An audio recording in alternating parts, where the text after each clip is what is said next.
recording from now. Yeah. So, can you see the screen? Hello? Yeah. Yeah, it's clear. Yes. Very good. Very good. Now, really, Walt Whitman, as I said last time, maybe at the beginning, of course, it's the period we start here is what I said around the Civil War 1860s. And as I said, there were some really more important figures, well, maybe a little bit before exact date, that is in the 1850s. And I mentioned to you last time as a brief, and I think very nice bridging, if you like, names to prepare us for what we call the Renaissance, or maybe the Enlightenment, or maybe the really the, probably I should say, the Romanticism in America at that time. And as I said, the figures, really the most important figure to me was Herman Melville in his great poem called Moby Dick. And I'm sure, I don't know if you have studied that before, but if you did not, really, it would be a very nice idea to have a look and to see, and maybe to know a little bit about Melville and his great talent as a novelist in that novel called Moby Dick. It's about really the sea. It's one of the real founding of what we call later on the American sea novel. And as I said, it's actually mainly about individuality and about the self and about determination and about really, if you like, in a sense, could be about even to some extent, even negative determination and single-mindedness by the main character in that novel who decides, who even tragically, you know, at the end of the day, who got killed because of his absolute determination to fish this terrible fish, Moby Dick. The second figure I should have really mentioned briefly, and I think I mentioned that last time, for those of you who maybe not were not here, again, is a figure called Harriet Beecher Stowe, and she was a very famous, really, novelist, mainly because of her novel Uncle Tom's Cabin. And I mentioned this to you, and I showed you this last time in my little introduction last time. And that novel also was absolutely important and essential. And later on, we shall see so many novels dealing with what we call, if you like, slavery literature or slavery fiction, or about slavery and about really absolutely the question of race and racism and so on. That novel called Uncle Tom's Cabin is about this terrible condition under which this slave Tom lived, and really the novel is an absolute important novel to talk about that in the 1850s. It was huge effect, and the reason of the terrible treatment of the blacks by the white settlers or the American white men who were rich and who were the owners of plantations and so on. Later on, we shall see, of course, many examples about racism and race in the novels I'm going to give you later in this course. So that's why I want you to remember this figure, Harriet Beecher Stowe, who really gave us that good novel. It was a big novel, really massive novel, but you see, it's a good idea to remember it, at least by the name, to see its influence. Now, Whitman, as you shall see here, really, he was writing right during and after the Civil War, because his second novel, sorry, his second poem, Whitman, as you can see here in my screen, Whitman is a poet. Really is, I think, as you shall see, we start this course talking about poetry through him, and we conclude this course by giving more examples of poetry. Later on, we shall see those poets I mentioned to you in my outline. Now, today I will give you one poem and maybe one thing I would like you to really think about. I mean, have you read that poem I asked you last time to look at? Have you looked at it? Yes, doctor. Maram, what do you think? I think it's talk about self, individuality also. Yeah. Do you think, what kind of poem do you think this is? I mean, the way it looks, the way it's written, the way it's structured, what do you think? I mean, looking at it as a poem. It's talk about the journey that everyone goes through in his life. Yeah. Yeah. Yeah, but I'm talking about the poem as, I'm really saying here, the poem as a form. What do you think?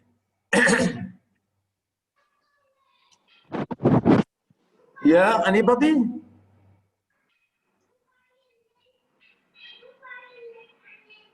Hello? Yes, doctor. Yes, doctor. Yeah, Ryan? Yes. Yeah, what do you think? I don't think it's divided equally. For example, the stanza number 3 is more longer than stanza 4, and so on. And also, there is no standard rhythm for it. Very good. Yes. But the words that he used are very simple and clear, that describing what he needs. Very good, Ryan. Yes, I like that. Absolutely, that's what I mean. I mean, when you look at it, do you really think this is like poetry or like prose, like a short story? Like a prose. Absolutely. Yes. Really, honestly, I feel, yes, Sarah? Sarah would like to say something? I think it's an epic poem because it is a long one and a narrated one. It's a narration. Yeah, there is, yeah, you can say that about being it's not really an epic, because epic is a long, long poem. And sometimes epics are really, to some extent, yes, I agree with you, but most epics in English are really structured and rhymed, and, you know, they have a lot of figures of speech and so on. Yes, Anwar wants to say something? I think it's a free verse, but it has a rhythm, like when he is talking about the sea, like the waves has a rhythm, and when he talks about nature and sunset, I think he has a kind of rhythm, but not standard. Yeah, very good. Yeah, I see what you mean. Yeah, really, this is the idea. Anybody would like to say anything? Doctor, can we consider it as a realism and naturalism poet?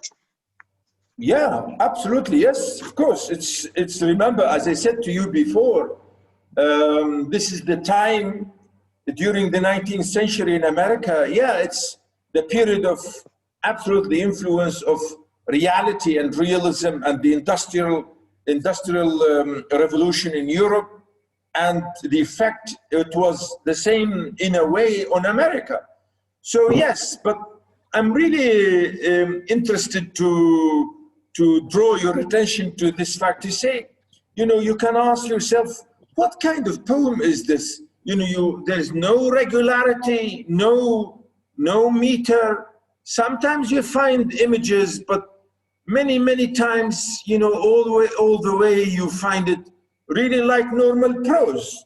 You say, is this poetry? Come on, man, is this poetry? You know, the way it's written, I will show you later on when we read it, you will really ask yourself this question. You said, what kind of poetry is this?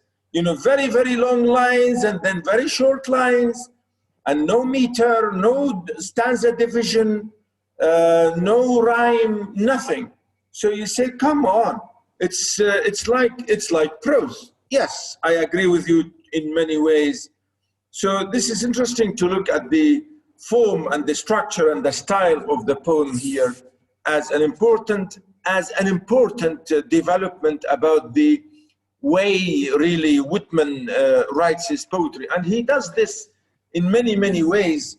Not even many poets actually who did this, because poetry, we have learned poetry is structured, is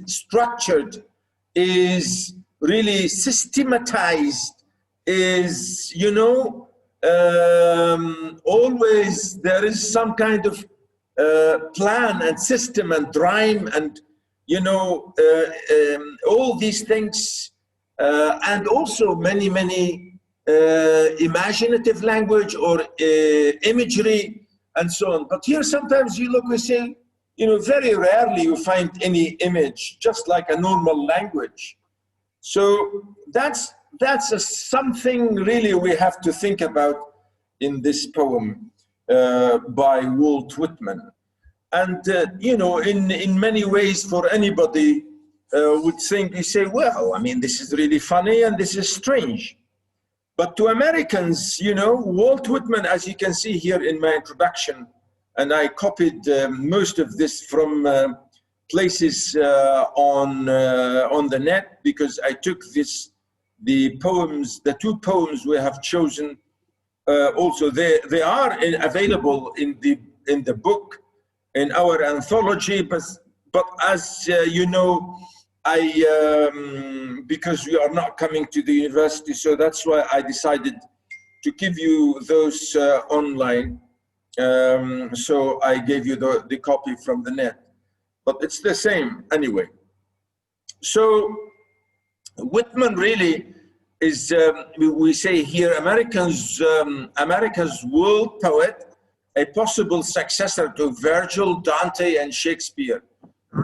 For some Americans, he could be really as important as Shakespeare for the English, or Dante or Virgil for the Italian or the Roman languages, or for the Italians today. And especially in his collection of poems called Leaves of Grass. You know, this is a massive volume of poetry called Leaves of Grass. As you can see, published, you know, or written, if you like, 1855, and again published again 1891, 1892. Here he's talking about democracy, nature, love, and friendship. This work chanted praises to the body as well as to the soul, and found beauty and reassurance even in death. Along with Emily Dickinson, Whitman is regarded as one of America's most significant 19th century poets, and would influence later many poets, including Ezra Pound, William Carlos Williams, Simon Ortiz, and many others. Of course, you know, this is the many references say this about Whitman's importance as a very, if you like, important figure in American poetry and American literature. And here, the second paragraph, we have a brief note about his biography, about his life, where he was born and lived and so on. And so he was mostly a New York man who grew up in New York, in Brooklyn, which is one district of New York. And as you can see, received limited formal education. As you can see, he was originally working as a printer, and then school teacher and reporter and editor and so on. And Again, we see here his, if you like, influence by Ralph Waldo Emerson. Emerson, remember before him, and I think you should have studied Emerson last year or in Survey 1. Now, this important publication, which is Leaves of Grass, underwent eight subsequent editions during his lifetime, and so on. You know, this you can read these notes about him. I think they are could be useful for you a little bit to get an idea about him. Now, again, the last section here, or the slide, you know, tiny conclusion. During the Civil War, Whitman worked as a clerk in Washington, D.C. For 3 years, he visited soldiers during his spare time, dressing wounds and giving solace to the injured. This experience led to the poems in his 1865 publication, Drum Taps, which includes When Lilacs Last in the Dooryard Bloom, which is, of course, a poem which I have it here for you, and we will read it maybe next time, if not today. It's really his elegy for President Lincoln, because President Abraham Lincoln was assassinated, was killed in the Civil War, and Whitman wrote this poem for him. Now, after suffering a serious stroke in 1873, Whitman moved to his brother's home in Camden, New Jersey. And here I have a little bit of, you know, tiny note about his death and so on. And I think this is, if you like, maybe could be not important to know, but Whitman really, for many people later on, of course, after him, they really looked at him as a great poet. I don't know. I mean, it's up to us maybe to see later on if you study him in some way. Now, again, we can see this in many of the American, if you like, anthologies and books written about him. But this poem, as you see, Crossing Brooklyn Ferry, you know, is talking about Brooklyn. Is again, you know, it's an area in New York and the Brooklyn River, and really it's in a way, as we shall see, it's something he's talking about himself, about his life, about his individuality, about history, about people, about the humanism, you know, all these things. You know, there are a lot of feelings, emotions, blah blah blah, you know. Humanism, really humanism in this poem. And sometimes you, as I said, you ask yourself so many questions when you look at it again carefully. So if we read it as you can see, line by line, and try to explain it, I think it'll take us time to do. But again, let's see, notice here the poem, stanza 1. Again, as you can see, there's no real, as I was saying, no real, you know, organization, except a little bit of decision to the way to deliberately use, you know, a certain if you like, system in choosing the phrases or the beginning of lines in a way. Flood tide below me, I see you face to face. Clouds of the west, sun there half an hour high, I see you also face to face. Now, you know, you can see here, it's talking to, as I said, it's talking to this ferry, to this little, you know, the word ferry here, because you can see the title ferry is a small boat. It's a boat, really, a small ship to carry people, to take people from one side to the other. It's normally like it's like a traveling boat where people use as means of transportation, especially in places where you have seas and rivers and so on. You have this in many ways. Now, as you shall see here, the idea, we are running out of time as usual. Every 30 minutes or 40 minutes, the Zoom will stop and then we'll continue. So we will join back. Okay.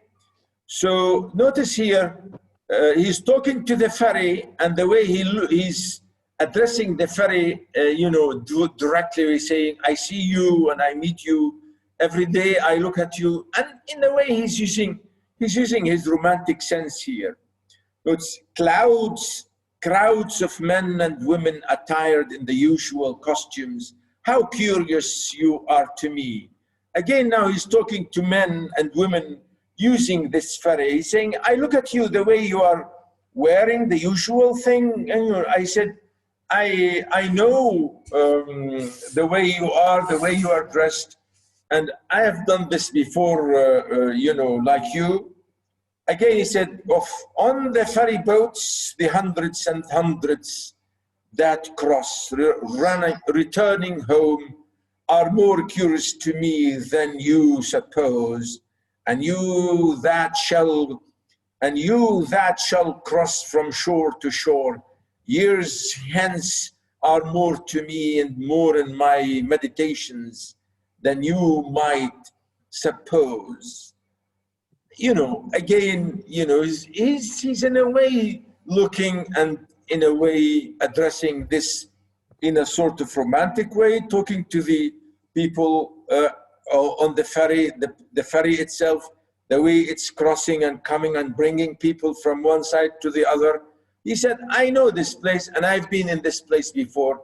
So there's really, in a way, he wants to say, as if to say, there's nothing new, in a sense. But the idea, he said, my meditation, you that cross from shore to shore, years hence and more to me, and more in my meditations than you might suppose.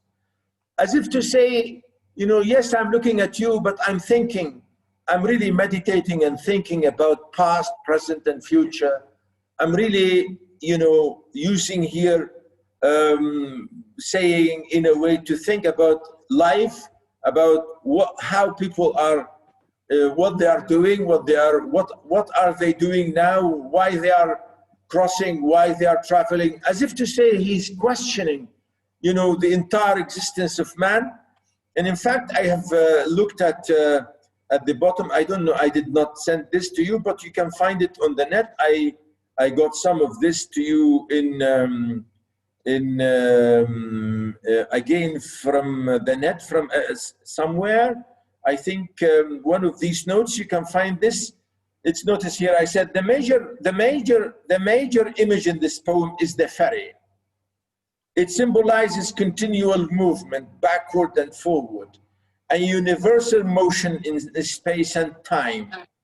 Again, you can see the ferry moves on from a point of land through water to another point of land. You see, this is it, the question here, the movement, and this is the symbolism, which is, he's saying, the continuation of life. Life will go on and on and on and on. It will never stop. And this is really the symbolism about it. And that's why he's saying the meditation to think, he said, well, yeah, this is life. Sometimes people do this when maybe now as young people, maybe you don't think about it, but when you get older and older, you start to think about life. You say, oh, well,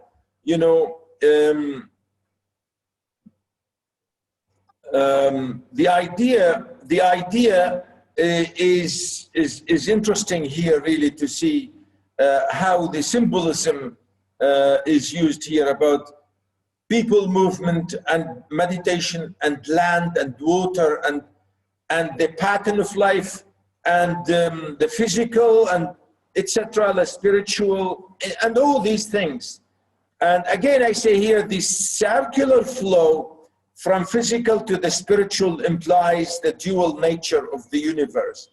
And I think this is the idea about dualism. And this section here, when you think about it yourself, and I think we do this, again, you say, you know, what are we doing here in this life? You know, maybe you ask yourself, again, maybe now you don't ask this question, but when you get older, maybe you start to ask this question. You say, what am I doing here? You know, in this life, physically I'm here, but then I will die, but then am I coming back, or where shall I go? And what's this life, and so on. So this question of really existence is the question here that Whitman is asking about, you know, his own funny, if you like, philosophy. So in philosophy, dualism means the world is ultimately composed of or explicable in terms of two basic entities, such as mind and matter. Mind and matter means real thing, concrete things. From a moral point of view, it means that there are two mutually antagonistic principles in the universe, good and evil. Good and evil, yes. And I think this is the question that Whitman is asking here, because that's what he means, meditation, meaning thinking. What am I doing here in this world, really? So Whitman is saying here, both in mind and spirit are realities, and the matter is only a means which enables man to realize this truth. His world is dominated by a sense of good, and evil has a very subservient place in it. It means, yes, there are always this duality and the fight, the clash between good and evil. Yes, all the time. But hopefully we think that the good will win. At the end of the day, the good will win and the evil will lose. And I think that's always the idea here. We hope that this is the question. So we say here, both the mind and the spirit are realities, and matter is only a means which enables man to realize this truth. His world is dominated by a sense of good, and evil has a very subservient place. Man, in Whitman's world, while overcoming the duality of the universe, desires fusion with the spirit. And I think, you know, this is true. This is true. And that's, I think, if you like, when you think about religion, really, any religion, we hope that we will live forever, isn't it? And I think that's why when we go to paradise, hopefully, you say, you know, Khalidina fiha abada, isn't it? When we say this eternal happiness, this eternal life in paradise, that's why we think, you know, if you are a good man, if you are a good person, you will go to heaven and you will be there forever, ever, you know? And this is really the funny thing, if you like. And that's what Whitman here is asking to some extent, he's saying. And that's what I'm saying about the question of meditation, okay? So in this way, he said, man tries to transcend the boundaries of space and time. We want to go beyond. And those people who were with me in survey 1, I think we have seen this in transcendentalism in survey 1, in the poems, especially by Emerson and his philosophy about transcendentalism. I think someone who did with me this, I talked about that. And I think this is the idea that Whitman here wants to say. So in this first poem here, the tide, the clouds, the sun, you know, I see you, and he moves on in this, in a very really symbolical way. Notice he observes the crowd, men, women, and boats, and so on. Okay, so you can see the setting of the poem in the first stanza here. He's the man or the poet sitting on the bank and watching, observing the ferry, observing the people, the passengers, everyone, and he's uniting with them. He's looking at them as his own people, and he wants to be with them. And this is really the idea here I'm saying. The tide, the cloud, the sun became integral.